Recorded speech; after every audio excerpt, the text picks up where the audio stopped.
Malam kembali turun di kota Bekasi, tapi bukan malam yang damai. Di sebuah gudang tua kawasan industri, pertemuan gelap berlangsung.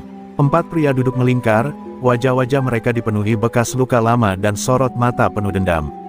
Mereka adalah sisa-sisa kekuatan lama, preman-preman elit dari zaman keemasan Darmo yang kini merasa harga diri mereka diinjak-injak oleh seorang penjual kerak telur. Simba harus dibungkam. Kalau dia terus jadi simbol perlawanan, bisnis kita selesai. Ucap salah satu dari mereka, bernama Suro, dengan tangan mengepal. Sementara itu, di pasar, suasana mulai terasa aneh. Beberapa warga melihat sosok-sosok asing mondar-mandir tanpa membeli apapun. Mereka bertubuh besar, mata tajam, dan tampak seperti sedang mengamati sesuatu, atau seseorang. Simba tahu, mereka bukan pelanggan. Ia bisa mencium aroma bahaya dari tatapan mereka yang tajam, dari cara mereka berdiri terlalu dekat dengan kiosnya, dan dari bisikan-bisikan yang hanya keluar saat ia berpaling. Simba tak gentar, tapi ia juga bukan orang yang gegabah. Ia mulai memperkuat kewaspadaan, mengamati gerak-gerik setiap orang yang mencurigakan. Ia tak mau warga pasar ikut terjebak dalam pusaran konflik yang lebih besar. Ia mulai melatih beberapa pemuda pasar dasar-dasar silat, menyamar seolah hanya untuk kesehatan dan olahraga. Tapi Simba tahu, ini adalah persiapan menuju badai berikutnya. Beberapa hari kemudian, serangan pertama terjadi. Tengah malam, kios Simba dibakar. Api menjilat abis gerobaknya, bara arang yang biasa ia jaga kini berubah jadi abu. Warga datang berlarian, berusaha memadamkan api, tapi semuanya sudah terlambat. Simba hanya berdiri diam, menatap abu yang tersisa. Mereka tidak membakar gerobak itu, mereka membakar peringatan, gumamnya lirih. Hatinya bergemuruh, bukan karena kehilangan harta, tapi karena tantangan itu telah resmi dimulai. Esok paginya, sebuah pesan tertempel di tembok pasar dengan cat merah, tikus pasar tidak akan lama hidup. Pesan itu membuat warga gemetar. Ketakutan mulai merayap lagi. Para ibu mulai melarang anak-anak keluar, beberapa pedagang memilih tak membuka lapak. Kehadiran Simba yang dulunya membawa rasa aman, kini justru menarik bahaya yang lebih besar. Tapi Simba tak akan lari. Ia sadar, ketenangan selalu menuntut pengorbanan. Namun yang tak disadari oleh musuh-musuhnya adalah, Simba bukan sendirian lagi. Tanpa ia sadari, tindakannya telah menginspirasi banyak hati. Dari pedagang sayur hingga tukang parkir, dari tukang sapu pasar hingga remaja tanggung yang biasa membantu angkat barang, mereka mulai menaruh kepercayaan dan rasa bangga pada Simba. Diam-diam, mereka pun mulai saling melindungi, saling memperhatikan. Dan saat bahaya datang lagi, pasar itu tak akan diam. Di sisi lain kota, seorang lelaki tua sedang menatap layar ponsel yang menayangkan video Simba. Matanya berkaca-kaca. "Itu anak muridku," gumamnya. Lelaki itu adalah Guru Hadi, pendekar tua yang dulu pernah menyembunyikan Simba saat dikejar-kejar masa lalu kelamnya. Kini, ia tahu, waktunya kembali tiba. Ia bangkit, mengambil bungkusan kain tua berisi sabuk dan keris warisan. Kalau mereka menyentuh anak itu, mereka akan berhadapan denganku. Perburuan terhadap Simba telah dimulai. Tapi mereka tak tahu, bahwa yang mereka kejar bukan hanya seorang penjual kerak telur. Mereka membangunkan kembali seorang legenda, seorang murid dari aliran silat kuno yang tak pernah sepenuhnya mati. Dan kini, pertarungan bukan hanya tentang dendam, tapi tentang warisan kehormatan. Langit Bekasi sore itu semakin kelam, seolah ikut merasakan pertarungan besar yang akan segera meletus. Jabrik berdiri di tengah pasar yang sepi, dikelilingi puluhan anak buahnya. Mereka membawa balok, rantai, bahkan senjata tajam. Para pedagang sudah lama mengungsi, hanya menyisakan lapak-lapak kosong dan gemuruh ketakutan yang menggantung di udara. Jabrik menyeringai lebar, yakin bahwa kali ini, tak ada harapan bagi Simba si penjual kerak telur. Simba berjalan perlahan dari arah selatan pasar, mengenakan baju koko putih yang sudah memudar warnanya. Tangannya memegang sehelai kain panjang berwarna hitam yang di dalamnya terbungkus golok warisan gurunya. Ia tahu, jika hari ini ia kalah, maka pasar ini akan kembali dikuasai preman. Tapi jika ia menang, maka inilah akhir dari kekuasaan Jabrik. "Jangan tunggu malam," gumam Simba pada dirinya sendiri. "Kegelapan hanya milik pengecut." Jabrik tertawa keras ketika melihat Simba mendekat. "Lu pikir bisa lawan gua sendiri, Sim? Gua bukan anak-anak yang kemarin." Ia melambaikan tangannya ke arah anak buahnya, tanda untuk menyerang. Tapi sebelum satu pun dari mereka sempat melangkah, Simba membuka gulungan kain hitam itu dan menghunus golok tua yang kini bersinar tajam. Gerakannya tiba-tiba menjadi cepat, seperti angin topan menyapu keringat. Dalam sekejap, dua preman terjatuh dengan tangan terpelintir dan bahu terbelah. Pasar pun kembali bergemuruh. Golok Simba bukan hanya senjata, tapi simbol perjuangan. Setiap tebasan membawa ingatan masa lalu, ketika ia masih muda dan ikut menumpas para bajingan pasar di era 80-an. Kali ini, dengan usia yang menua dan napas yang berat, Simba bertarung bukan untuk dirinya, tapi untuk generasi penerus yang harus hidup tanpa ketakutan. Setiap luka yang ia derita malam itu, ia terima dengan ikhlas sebagai bagian dari takdir seorang pendekar tua. Jabrik akhirnya turun sendiri ke arena. "Lu tua bangka keras kepala!" teriaknya, lalu menghantam Simba dengan rantai besi. Simba menghindar, tapi lengannya terkena ujung logam dan darah mulai mengucur. Namun bukannya mundur, Simba justru maju dengan mata merah membara. Ia membalas dengan satu sabetan ke arah kaki Jabrik, cukup dalam untuk membuat si preman itu jatuh berlutut. Tangisan kecil terdengar dari anak buah Jabrik yang mulai menyadari bahwa mereka tak sedang berhadapan dengan orang tua biasa. Pertarungan mereka berlangsung sengit, darah, keringat, dan amarah tercampur jadi satu. Simba beberapa kali hampir tumbang, tapi tekadnya mengangkat tubuhnya kembali. "Lu nyakitin rakyat kecil terlalu lama, Jabrik," ucapnya sambil menancapkan ujung golok ke tanah, menahan tubuhnya agar tetap berdiri. "Hari ini, lu selesai." Dengan satu hentakan kaki dan gerakan silat terakhir, Simba menghempaskan Jabrik ke tumpukan peti kosong. Jabrik tak bergerak, pasar pun sunyi. Para preman yang tersisa membuang senjatanya dan melarikan diri.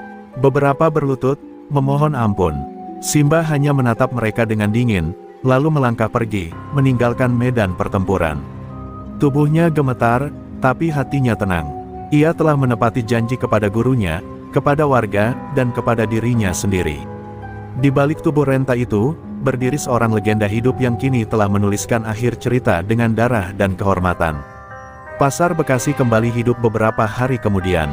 Warga menggelar syukuran kecil, membagikan kerak telur gratis sebagai penghormatan kepada Simba.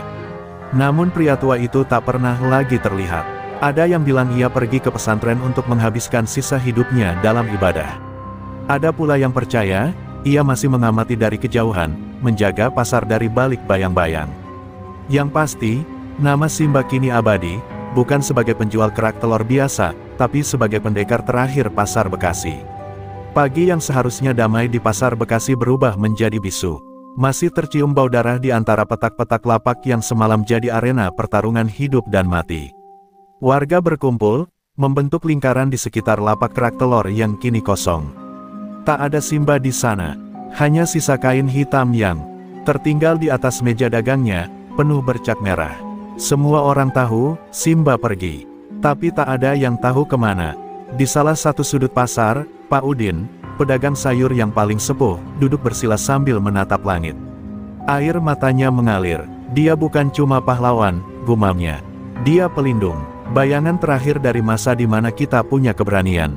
Banyak yang mendengar, tapi tak ada yang menanggapi. Semua larut dalam rasa kehilangan yang membungkam. Tak lama kemudian, seorang remaja muncul dari balik kerumunan. Namanya Raka, anak angkat Simba yang selama ini dianggap hanya sebagai pembantu lapak. Tapi hari ini, ia berdiri tegak membawa kain hitam peninggalan Simba, diselipkan di pinggangnya. Wajahnya bersih, tapi sorot matanya tajam. "Simba belum benar-benar pergi," katanya lantang.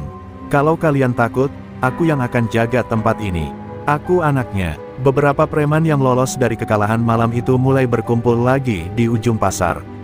Mereka murka. Jabrik memang tumbang, tapi dendam belum lunas. Dipimpin oleh Rono, adik Jabrik yang tak kalah kejam, mereka bersumpah akan membakar pasar dan menghabisi siapapun yang mengaku pewaris Simba. Rono memaki nama Simba sekeras mungkin di depan warga, dan saat itulah Raka melangkah maju. Tak ada golok, tak ada senjata, hanya keberanian dan warisan semangat yang tertanam dalam dadanya. Raka menantang Rono di tengah lapak yang hancur. Banyak yang ingin mencegah, tapi Raka hanya berkata, "Kalau aku lari, mereka akan kembali merajalela. Kalau aku bertahan, meski mati, setidaknya mereka tahu, keberanian tidak ikut terkubur bersama Simba." Rono tertawa meremehkan, lalu menyerang. Tapi tak seperti Jabrik, Rono terlalu beringas, terlalu percaya diri. Raka menangkis 1, 2 serangan, lalu menghantam wajah Rono dengan siku. Sekali, 2 kali, hingga Rono tersungkur. Namun Raka tidak berhenti di situ. Ia berdiri di atas Rono dan berseru kepada preman-preman lain, ini bukan soal kekuatan otot. Ini tentang siapa yang benar dan siapa yang menginjak harga diri rakyat. Preman-preman itu mundur, beberapa membuang senjata, yang lain kabur. Mereka melihat sesuatu dalam diri Raka, cahaya Simba yang belum padam. Setelah Raka mengusir Rono dan gengnya, warga mengangkatnya sebagai pelindung pasar. Tapi ia menolak gelar, aku hanya penjaga, seperti Simba, katanya pelan. Malam itu, di bawah remang lampu pasar, Raka duduk di lapak tua itu, memasak kerak telur pertamanya. Bukan demi dagangan, tapi demi menjaga warisan. Setiap tetes minyak yang menyentuh wajan, setiap asap yang naik ke langit, membawa doa, untuk Simba yang telah pergi, dan untuk pasar yang kini punya harapan baru. Nama Simba tetap hidup, tapi kini, kisahnya bukan hanya tentang seorang pendekar tua yang berjuang. Melainkan tentang keberanian yang menurun, diwariskan lewat darah dan nyali, bukan sekadar silat dan senjata. Pasar Bekasi tak akan pernah sama lagi. Karena kini, ia dijaga bukan oleh satu orang, tapi oleh seluruh rakyat kecil yang mulai berani melawan ketidakadilan. Beberapa hari berlalu sejak Raka berdiri di atas lapak warisan Simba dan mengusir Rono serta gerombolannya. Pasar Bekasi mulai bernafas kembali, namun ketenangan itu hanya sementara. Di balik gedung-gedung tua, ada mata yang mengintai. Dari Jakarta, kabar kematian Jabrik dan kekalahan Rono telah sampai ke telinga seorang lelaki bertato naga di lehernya, Kobra, pemimpin kelompok preman paling ditakuti di ibu kota. Simba dulu pernah membuatnya kabur setengah mati di tahun 1998. Kini, ia dengar seorang anak muda mengambil alih jejak sang legenda. Amarah dan dendamnya kembali menyala. Di malam yang lengang, seorang pria asing berjalan di lorong-lorong pasar, wajahnya tertutup masker dan topi hitam. Ia bukan preman, bukan juga pedagang. Ia mata-mata utusan Kobra, dikirim untuk mengamati Raka dan mencari kelemahannya. Ia memotret aktivitas pasar, mengikuti gerak-gerik Raka, bahkan menyusup ke warung kopi tempat para pedagang biasa berkumpul. Setiap informasi kecil dikirim lewat ponsel satelit langsung ke tangan Kobra. Anak itu bukan sekadar pewaris, dia ancaman, gumam Kobra sambil menggenggam rokok dengan tangan penuh luka bekas pisau. Raka, meskipun tampak tenang, sebenarnya gelisah. Ia mulai merasakan sesuatu yang janggal. Gerak para pedagang tak seceria kemarin. Beberapa dari mereka mengaku melihat pria asing yang tak pernah berjualan tapi selalu ada di keramaian. Aku rasa kita sedang diawasi, kata Raka pada Pak Udin. Tapi Pak Udin hanya menghela napas. Kalau benar dia dari Jakarta, maka yang datang berikutnya bukan pengintai, melainkan Algojo. Dan firasat itu terbukti. Malam berikutnya, tepat saat pasar mulai tutup, satu mobil van hitam berhenti tanpa suara di ujung gang. 5 pria bertubuh besar keluar, semuanya berambut cepak dan membawa tas panjang. Tak ada satupun yang bicara. Mereka berjalan pelan, menyebar, lalu berhenti di depan lapak Raka. Kami datang bukan untuk bicara, ucap salah satunya dengan suara berat. Mereka langsung menyerang. Raka sempat melawan. Ia menjatuhkan 2 dari 5 orang dengan gerakan cepat, melempar salah satu ke gerobak pecel lele hingga roboh. Tapi lawan kali ini bukan seperti Rono dan preman lokal lainnya. Mereka terlatih. Satu tendangan ke perut membuat Raka terhuyung, dan sebuah pukulan besi menghantam bahunya. Ia jatuh, darah menetes dari pelipis. Orang-orang mulai keluar dari rumah, namun takut untuk mendekat. Salah satu penyerang mengangkat senjata tajam, bersiap mengakhiri nyawa Raka. Namun tiba-tiba, terdengar suara peluit panjang, peluit tua milik Simba yang kini digantung di tiang lapak. Raka, dengan sisa tenaga, meniupnya sekuat mungkin. Suaranya menembus keheningan. Detik berikutnya, puluhan pedagang berlarian datang. Pak Udin memimpin dengan sapu lidi dan parang tumpul. Meskipun senjatanya seadanya, mereka punya satu hal yang tak dimiliki para Algojo, nyali dan tekad. Pertarungan menjadi liar, warga bahu-membahu melawan 5 orang asing itu. Raka kembali berdiri meski tubuhnya gemetar. Ia bergabung, menyerang satu pria hingga tersungkur dengan hantaman kayu lapak. Akhirnya, para penyerang mundur. Mereka kabur ke arah van dan melesat pergi. Namun satu orang tertangkap, dipukul hingga tak sadarkan diri. Saat diperiksa, dompetnya berisi kartu identitas bertuliskan, anak buah Kobra, markas Jakarta Barat. Raka berdiri di atas lapaknya lagi, darah masih menetes di pipi, namun tatapannya tak lagi ragu. Ini baru awal, ucapnya pelan. Jakarta akan datang, dan kita tidak akan mundur. Malam itu, pasar Bekasi tak lagi hanya sekadar pasar. Ia menjadi benteng. Dan Raka, ia kini bukan hanya penjaga warisan Simba, tapi simbol perlawanan rakyat kecil yang tidak ingin diinjak lebih lama. Keesokan harinya, suasana pasar Bekasi berubah total. Raka duduk di depan lapaknya dengan lengan dibalut perban, sementara warga dan para pedagang masih membicarakan serangan semalam. Satu orang asing tertangkap dan kini diikat di pos ronda, dijaga ketat. Tapi semua tahu, ini belum selesai. Satu hal yang mereka semua tak pernah bayangkan, Kobra, si Raja Preman Jakarta yang dulu ditakuti bahkan oleh aparat, kini dalam perjalanan menuju Bekasi. Ia tidak akan mengirim utusan lagi. Ia akan turun tangan sendiri. Kabar itu datang dari mulut si mata-mata yang tertangkap. Setelah ditekan oleh warga dan diancam akan diserahkan ke polisi, lelaki itu akhirnya buka suara. Kobra datang sendiri. Dia bilang dia akan mengakhiri warisan Simba, dan membakar pasar ini jadi abu. Seketika wajah Raka berubah pucat. Ini bukan lagi soal mempertahankan lapak, tapi mempertahankan seluruh pasar, bahkan nyawa orang-orang yang ia lindungi. Pak Udin meremas bahunya, kau tidak sendiri, nak. Tapi kali ini kita harus berpikir lebih dari sekadar melawan. Raka masuk ke kamar peninggalan Simba. Di situ, ada satu lemari tua yang tak pernah ia buka. Kuncinya tergantung di lehernya, warisan terakhir dari Simba yang katanya, baru boleh dibuka jika kau dalam bahaya besar.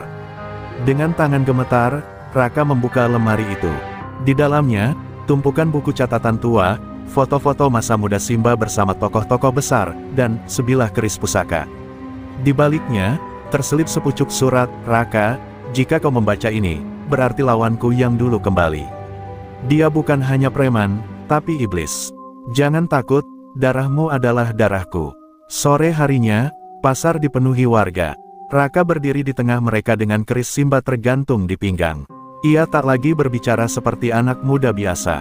Ucapannya kini tegas dan membakar semangat. Mereka kira kita akan lari. Mereka kira kita hanya tukang sayur, tukang gorengan, tukang parkir. Tapi hari ini, kita tunjukkan bahwa kita bukan budak. Simba mungkin sudah tiada, tapi darahnya masih mengalir di tanah ini. Tak lama kemudian, suara deru motor besar dan mobil jeep menggetarkan jalanan pasar.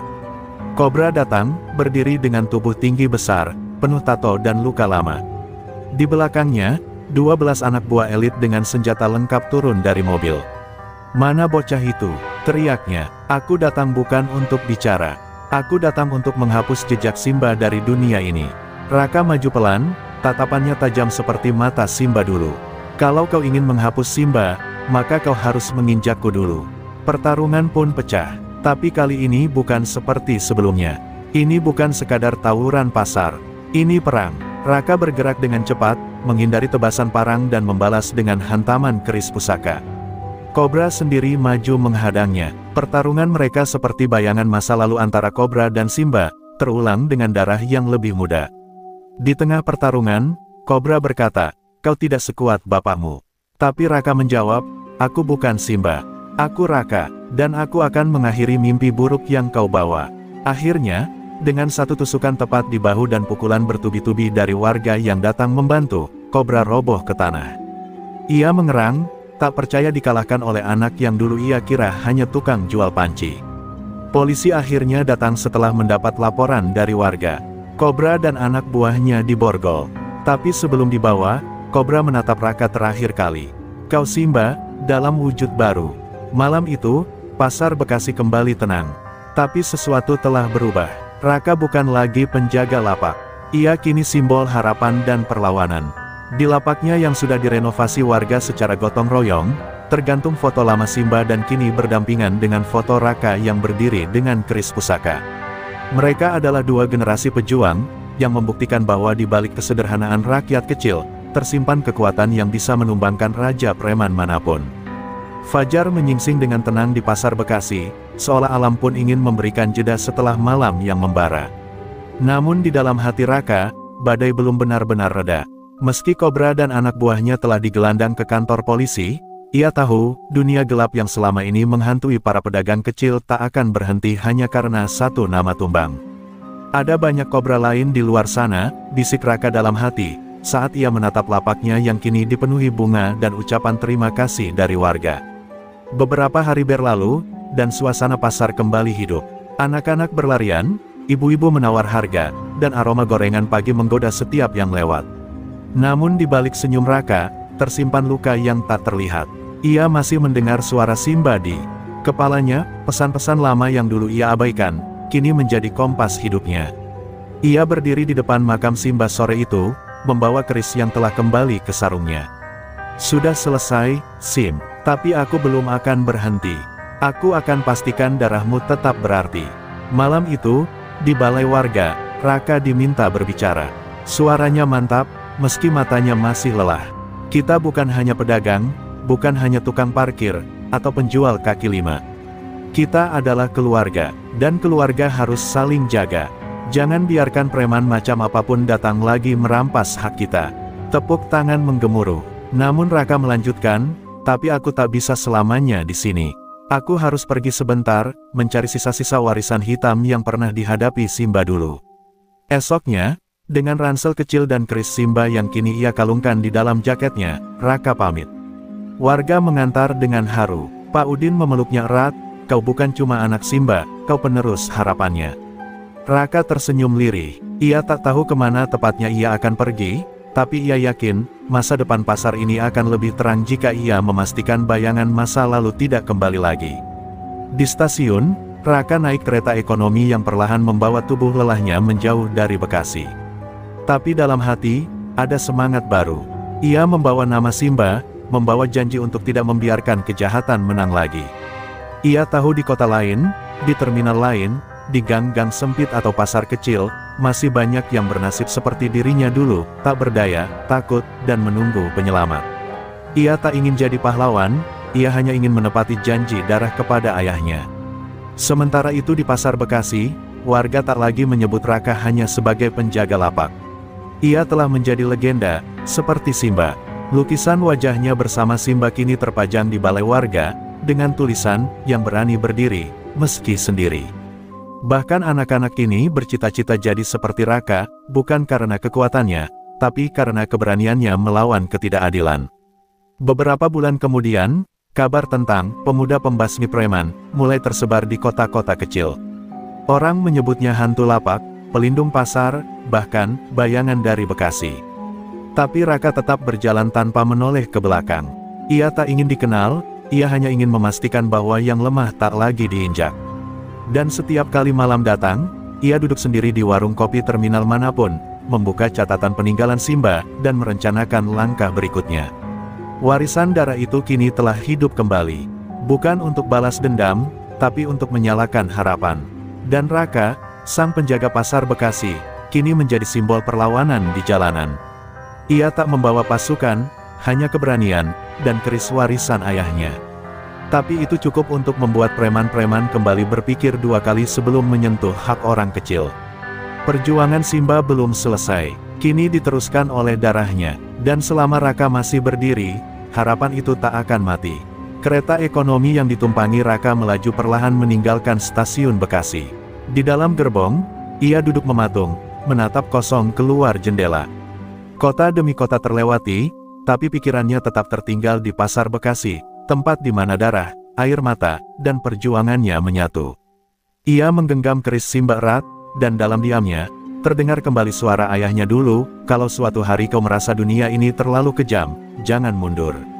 Hadapi, karena kejahatan tumbuh dari diamnya orang-orang baik. Di sebuah kota kecil bernama Indramayu, Raka turun dari kereta. Matanya tajam menelusuri suasana terminal yang lusuh dan penuh kegelisahan. Ia bisa mencium aroma ketakutan yang sama seperti dulu. Para pedagang tampak menunduk saat beberapa pria berbadan besar datang memungut uang lapak. Salah satu dari mereka, bertubuh tambun dan penuh tato, menamparkan seorang penjual gorengan karena kurang Rp1.000. Raka yang menyaksikan dari kejauhan hanya menggertakkan gigi. Kau pikir kalian penguasa di sini? Bisiknya lirih. Sore itu, Raka menyamar menjadi tukang parkir. Ia menggulung lengan jaketnya, dan sengaja mengambil tempat di area lapak yang paling sering dipalak. Saat preman-preman itu datang kembali malam harinya, mereka mendekat, tertawa sambil menyulut rokok. Baru, iya, ada uang parkir untuk abang-abangmu. Raka hanya menunduk sejenak, sebelum berdiri dengan mata yang dingin. Kau tahu nama Simba? Tanyanya lirih. Preman-preman itu terdiam. Satu dari mereka menggeleng. Itu nama yang bikin preman Jakarta gemetar, dan aku anaknya. Tanpa aba-aba, Raka bergerak cepat. Dua orang langsung roboh, dada mereka terkena hantaman siku dan pukulan keras ke leher. Yang lainnya mencoba melawan, tapi tubuh Raka seperti bayangan, cepat, tegas, dan mematikan. Dalam hitungan detik, 5 preman tersungkur, meringis kesakitan. Warga yang melihat kejadian itu hanya bisa melongo, tak percaya bahwa seorang pemuda kurus bisa menumbangkan para penguasa terminal itu sendirian. Esok paginya, nama Raka mulai dibicarakan. Warga menyebutnya penjaga lapak, sosok misterius yang muncul di tengah ketakutan dan mengusir gelap dari pasar. Raka tak mencari ketenaran, ia hanya ingin memastikan setiap kota tak mengalami nasib seperti yang ia rasakan dulu. Ia mulai berkeliling ke warung-warung kecil, bicara pada para pedagang, mencari tahu siapa saja preman di balik tirai. Dan malam demi malam, satu persatu kelompok preman kecil lenyap dari pasar. Namun dalam perjalanannya, Raka mendengar nama yang membuat darahnya membeku, Doro Geni, mantan tangan kanan kobra yang lolos saat penggerebekan dulu. Doro dikabarkan tengah membangun jaringan baru di wilayah Pantura, merekrut preman-preman muda dan menargetkan pasar tradisional. Raka tahu, inilah lawan sesungguhnya yang harus ia hadapi selanjutnya. Doro bukan hanya kuat secara fisik, tapi juga licik dan kejam.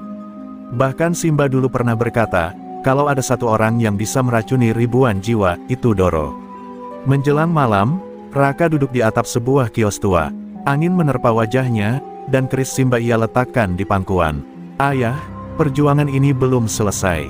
Tapi aku tak sendiri. Kini mereka tahu, kita tak akan diam lagi. Di kejauhan, suara pasar mulai sepi, tapi di hati Raka, api perjuangan justru semakin menyala. Perjalanan masih panjang, dan perang belum benar-benar usai. Namun selama ia bernapas, Raka bersumpah akan terus berjalan. Demi ayahnya, demi rakyat kecil, demi keadilan yang tak boleh lagi diinjak-injak. Ketenangan pasar Indramayu hanya bertahan 3 hari. Pada malam keempat, teror kembali datang, kali ini lebih kejam, lebih sistematis, dan tanpa ampun. 10 lapak dibakar dalam semalam.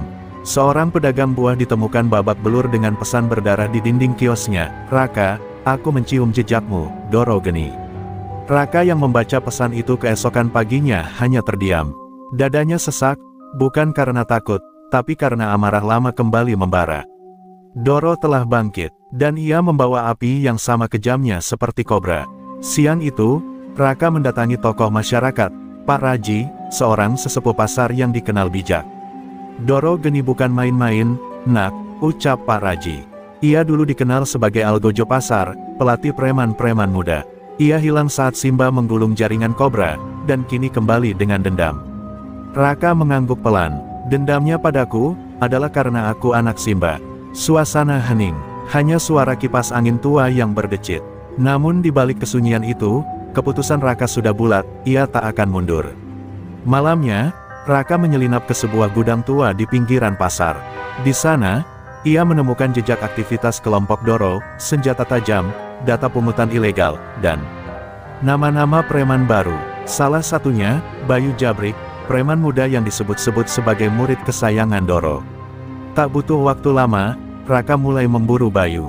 Ia tahu, untuk membuat Doro keluar dari persembunyian, ia harus mencabik-cabik orang-orang kepercayaannya satu persatu. Pertarungan pertama terjadi di tengah lapangan bulu tangkis yang sudah lama tak dipakai. Bayu datang dengan 5 anak buah.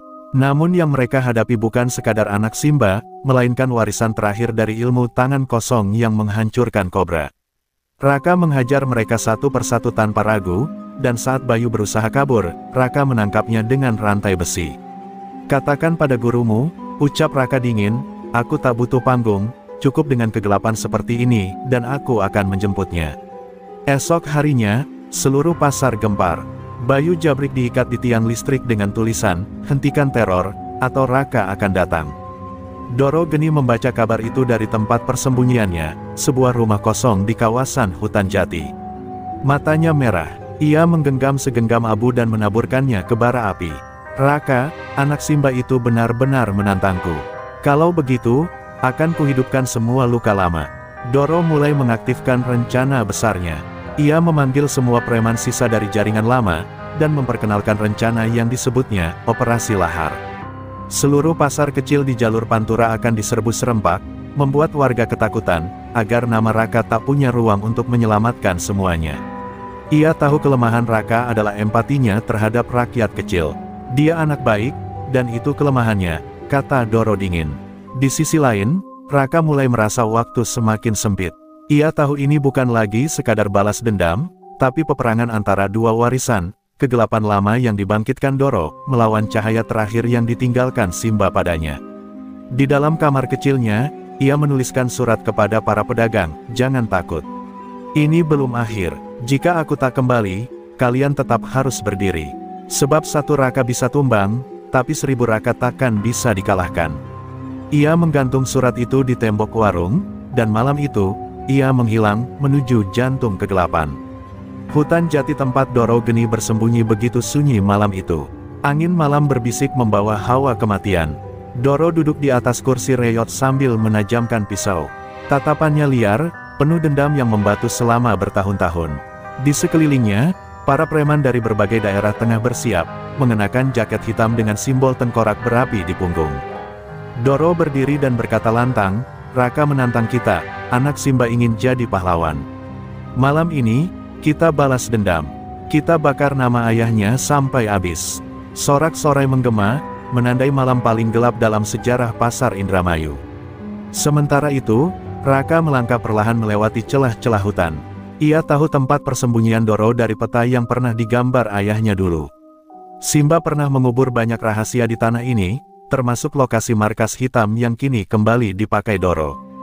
Di tangannya, hanya ada satu golok pendek milik almarhum Simba, golok yang dulu menebas leher kepala preman kobra. Bukan senjatanya yang penting, bisik Raka dalam hati, tapi niat dan nyali yang menuntunnya. Tak lama, Raka tiba di tepi tebing kecil, tempat para penjaga Doro berkumpul. Tanpa ragu, ia menyelinap seperti bayangan, menebas satu persatu. Dalam gelap, ia seperti hantu yang tak terlihat namun mematikan. Salah satu preman sempat berteriak, namun sebelum suara itu meluas, Raka menghantamkan batu ke kepalanya hingga pingsan. Kini tinggal satu langkah lagi menuju pusat markas, tempat Doro Geni menanti dengan pasukan terakhirnya. Pertarungan pecah begitu Raka muncul di tengah lapangan terbuka. 10 preman menyerangnya sekaligus. Namun dengan kelincahan dan pengalaman bertarung brutal, Raka menghajar mereka satu persatu. Tulang patah, darah muncrat, dan jeritan menggema di udara. Namun Doro tak gentar, ia maju sendiri, membawa 2 belati pendek yang beracun. Kau pikir bisa menghapus sejarah kelam hanya dengan darah segar, Raka? Teriaknya. Raka hanya diam, lalu berkata, aku bukan ingin menghapusnya, aku ingin mengakhirinya. Doro dan Raka pun bertarung hebat. Belati Doro menyambar cepat, namun Raka menangkis dengan insting dan kekuatan tangan kosongnya. Darah mengalir dari luka di lengannya, namun matanya tetap menyala. Sebaliknya, Doro semakin brutal, menusuk tanpa henti seperti orang kerasukan. Namun Raka tahu kelemahannya, emosi. Dengan sekali tangkisan dan putaran tubuh, ia berhasil merebut belati Doro dan menekannya ke tanah. Namun sebelum Doro bisa menyerah, ia mengeluarkan bom molotov dari balik jaket dan melemparkannya ke hutan. Api menjalar cepat, membakar hutan jati dan memutus jalan keluar. Raka melihat nyala api dan tahu, jika ia tinggal lebih lama, dia dan semua orang di situ akan terbakar. Tapi Doro tertawa, jika aku mati, kita mati bersama. Dengan cepat, Raka menghantam kepalanya hingga pingsan, lalu memanggul tubuh Doro dan berlari menerobos kobaran api. Dengan tubuh penuh luka dan nafas yang hampir habis, Raka berhasil keluar dari hutan, membawa Doro yang tak sadarkan diri. Api membakar semuanya, sejarah hitam, markas rahasia, dan dendam masa lalu. Saat ambulans datang dan warga berkumpul, mereka melihat sosok Raka berdiri di depan api yang menjilat langit, dengan Doro di kakinya. Tak ada sorak-sorai, hanya keheningan penuh hormat kepada lelaki yang memilih melawan dunia hitam seorang diri. Esoknya, nama Raka tersebar di seluruh Indramayu. Bukan sebagai pahlawan, tapi sebagai simbol bahwa satu orang bisa melawan kejahatan, jika hatinya cukup kuat dan jiwanya cukup teguh. Pasar kembali tenang, lapak dibuka, warga tertawa lagi, dan Raka, ia menghilang dari keramaian. Hanya satu tulisan tersisa di dinding warung kecilnya, jangan biarkan kejahatan tumbuh karena kita takut bersuara. Malam setelah hutan jati terbakar menjadi saksi bisu dari kehancuran sebuah kerajaan preman yang telah mencengkeram pasar dan jalanan selama puluhan tahun. Doro Geni kini terbaring di rumah sakit dalam keadaan koma, dijaga ketat oleh aparat. Tubuhnya penuh luka bakar dan lebam, namun yang lebih parah adalah kehancuran harga dirinya. Semua rekannya tertangkap atau tewas terbakar. Raka berdiri di luar ruangan rumah sakit, menatap sepi ke langit malam. Kemenangan ini tak membawa rasa bangga, hanya beban yang lebih besar, bahwa dendam telah usai, tapi bekasnya takkan pernah hilang. Di pasar, warga menggelar tahlilan kecil untuk mengenang para korban premanisme. Para pedagang kecil, sopir angkot, dan tukang becak berkumpul, membawa bunga dan lilin. Di tengah mereka, suara ibu-ibu memanjatkan doa, menyebut nama-nama yang dulu tak berani dilafalkan karena takut. Mereka kini bersatu, memulai kembali hidup yang tak lagi dibayangi ancaman. Raka menolak hadir dalam tahlilan itu, bukan karena sombong, tapi karena ia merasa tak pantas. Ia hanya membalas luka yang lama tertanam di dadanya. Namun malam itu juga, sebuah kejutan datang. Seorang wanita tua dengan tongkat kayu datang menemui Raka di depan rumahnya. Matanya berkaca-kaca, tangannya gemetar saat menyodorkan sebuah kotak kecil dari kayu jati. "Aku ibu dari almarhum preman yang dulu tewas di tangan ayahmu," katanya lirih. "Tapi malam ini aku datang bukan untuk membalas. Aku datang untuk bilang, kami semua lelah hidup dalam dendam. Kau sudah cukup berkorban, Raka." Raka menerima kotak itu, dan ketika dibuka, ia melihat liontin tua bergambar ayahnya dan lelaki lain yang ternyata adalah putra si ibu, sahabat lama yang terjebak di sisi gelap. Besok paginya, media lokal heboh memberitakan kabar bahwa Doro Geni telah meninggal dunia dalam tidurnya. "Serangan jantung," kata dokter. Tapi bagi Raka, kematian itu hanyalah simbol bahwa sejarah kelam telah dikubur. Namun, tak semua orang senang dengan berakhirnya kekuasaan Doro. Di lorong-lorong kota, bisik-bisik tentang preman muda yang ingin mengambil alih mulai terdengar. Dan nama Raka kembali disebut, bukan hanya sebagai pemuda pemberani, tapi sebagai ancaman bagi mereka yang ingin membangkitkan kembali kerajaan lama. Hari-hari berlalu, dan Raka perlahan menjauh dari hiruk-pikuk kota. Ia memilih tinggal di pinggiran desa, membantu warga, menjadi sopir angkot biasa. Ia menolak tawaran masuk ke politik, atau menjadi kepala keamanan pasar. "Aku hanya ingin hidup damai," katanya pada seorang wartawan yang mencarinya. Tapi kedamaian itu tak mudah datang. Beberapa kali rumahnya dilempari batu. Ancaman tertulis muncul di pintu. Tapi Raka tak gentar. "Aku tidak mencari perang. Tapi kalau kalian datang lagi, aku akan berdiri lagi," katanya tegas. Pada suatu senja, seorang bocah kecil datang menghampiri Raka. Ia membawa buku catatan lusuh dan berkata, "Om Raka, boleh aku wawancara? Aku mau tulis cerita tentang pahlawan pasar." Raka hanya tersenyum, mengelus kepala anak itu. "Pahlawan bukan aku, nak. Pahlawan itu kalian semua, yang memilih untuk hidup jujur meski dalam tekanan, yang tetap berjualan meski diancam, dan yang berani berkata, 'Cukup,' saat kejahatan mulai merajalela."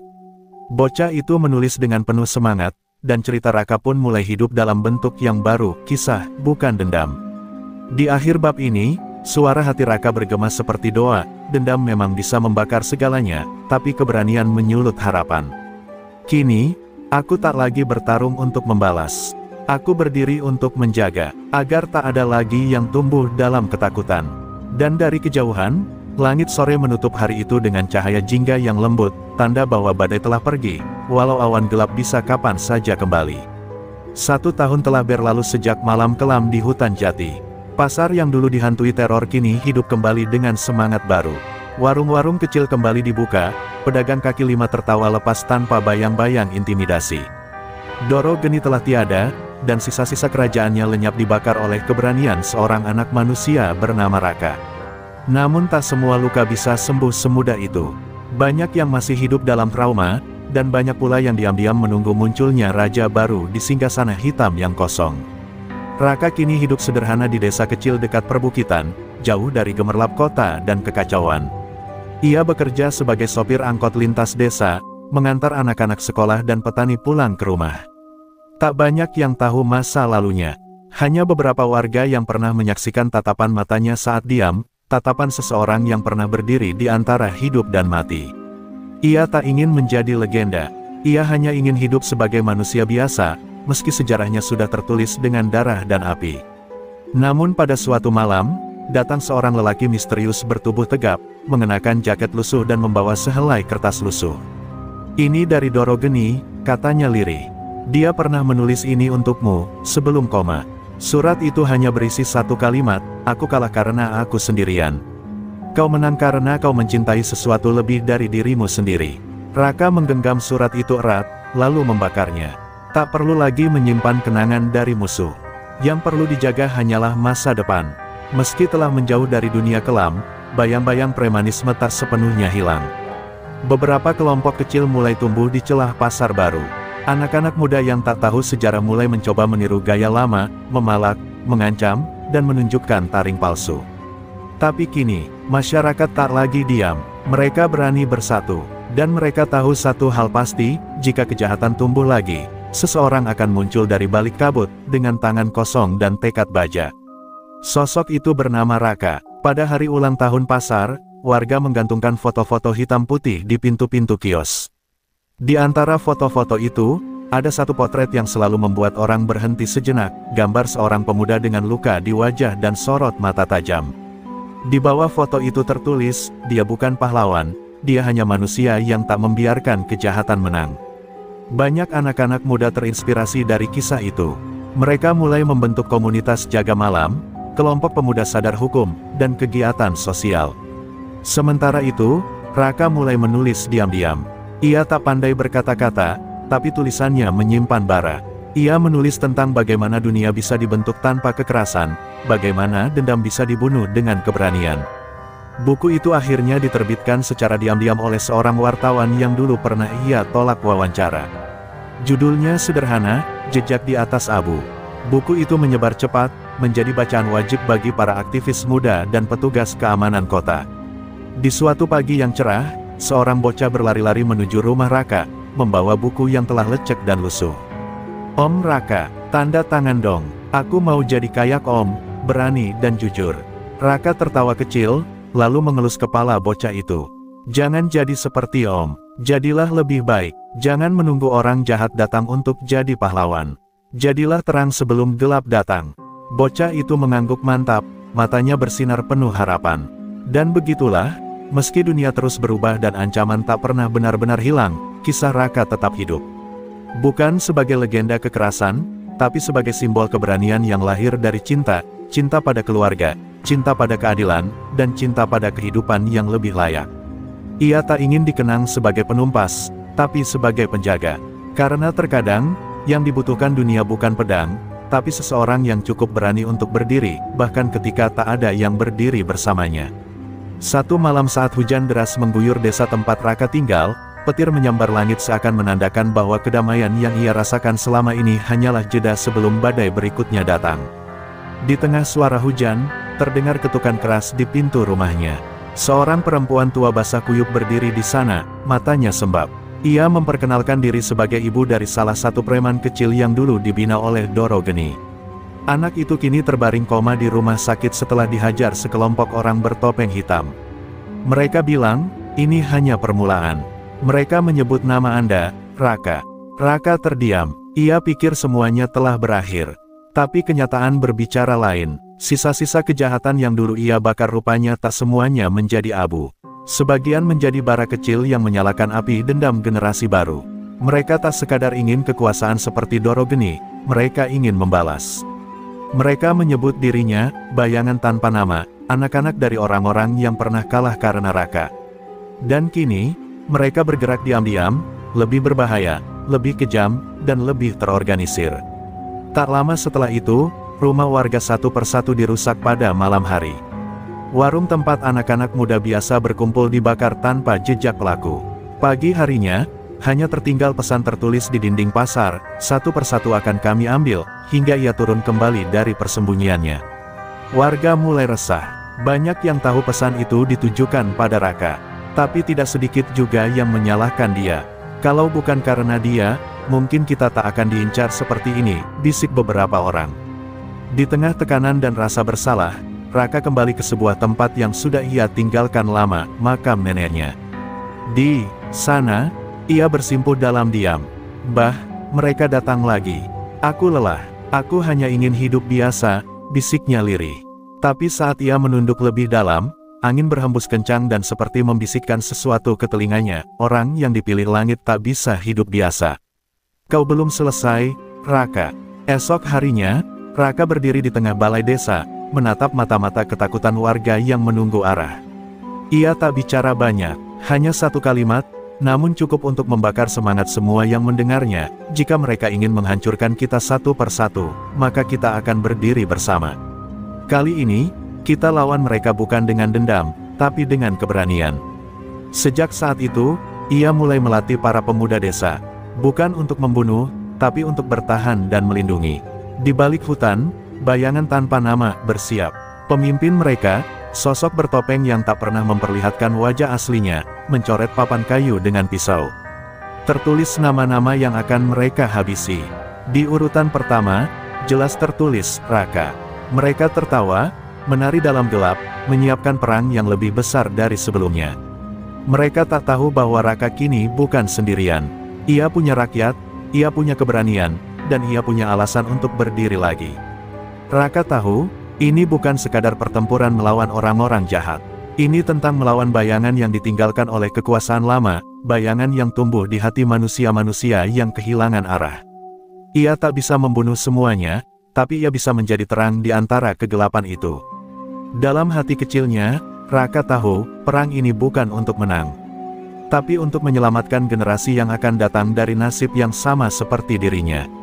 Dan malam itu, untuk pertama kalinya dalam setahun, Raka membuka kembali kotak besi di bawah lantai rumahnya. Di dalamnya, masih tersimpan celurit tua, jaket kulit hitam penuh sobekan, dan selembar foto neneknya. Ia menatap langit yang tak lagi biru, lalu bergumam pelan, kalau memang ini takdirku, maka akan kuhadapi. Tapi kali ini, bukan aku yang akan berdarah, tapi bayangan itu yang akan pudar. Langit tampak kelabu seolah tahu bahwa malam itu akan menjadi malam yang tak bisa dilupakan siapapun di desa kecil itu. Raka berdiri di puncak bukit menghadap ke arah desa, melihat lampu-lampu kecil yang berkedip di kejauhan.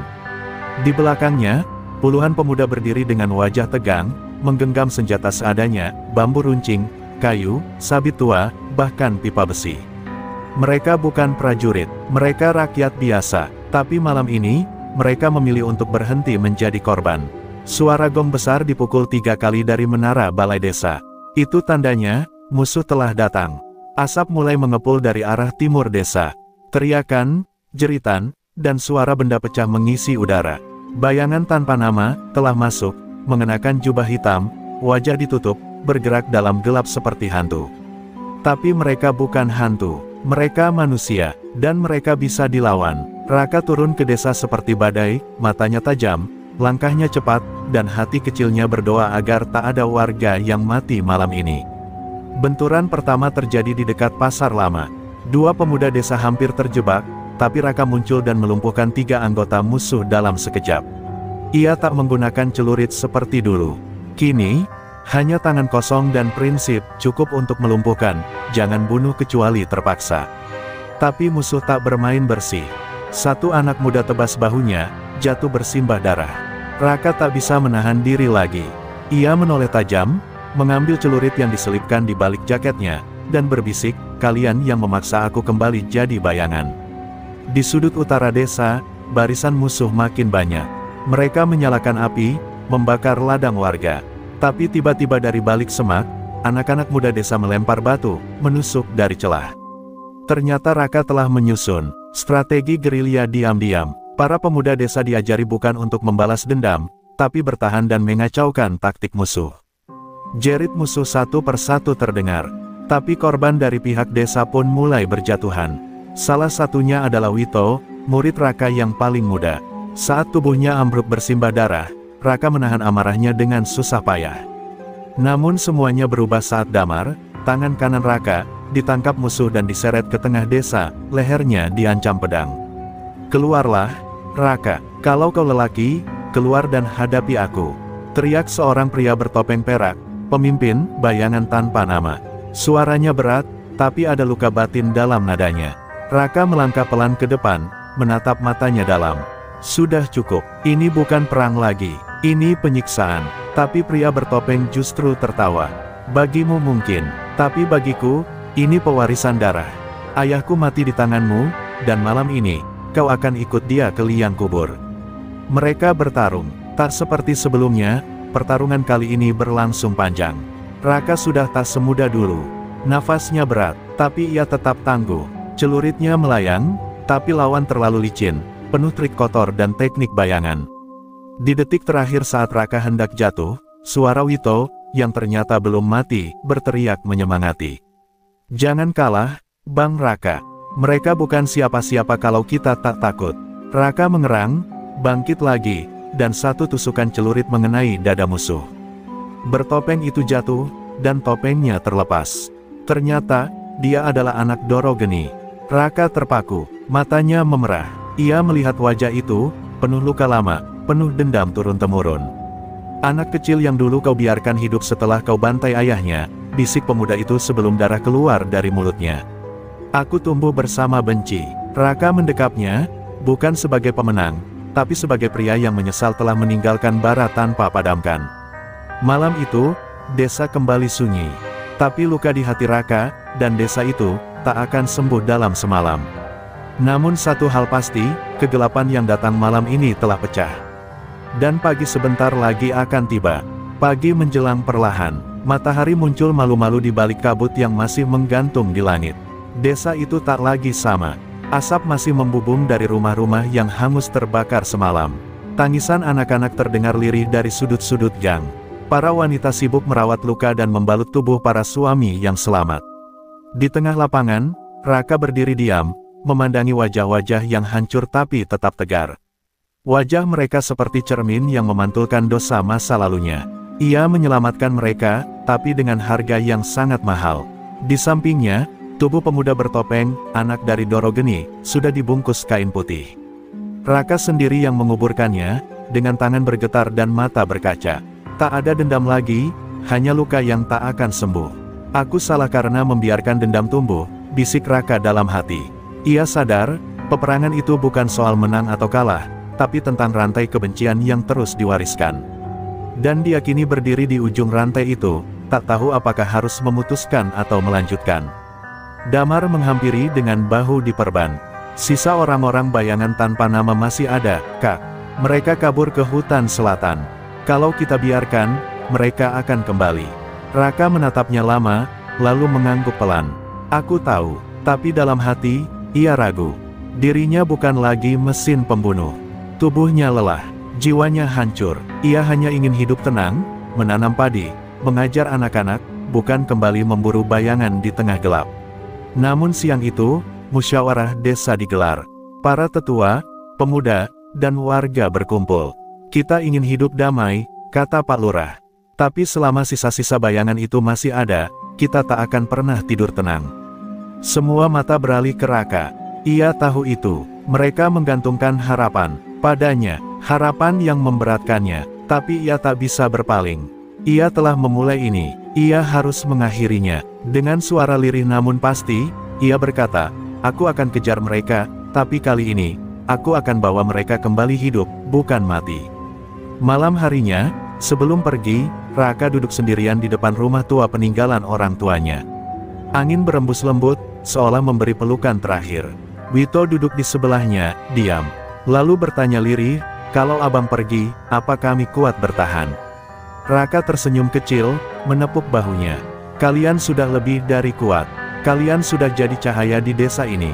Aku cuma bayangan yang belajar dari terang kalian." Sebelum subuh, Raka meninggalkan desa. Tak ada upacara perpisahan, tak ada tangisan. Hanya langkah kaki pelan yang menyusuri jalan tanah. Di punggungnya hanya satu tas kecil dan sebilah celurit tua.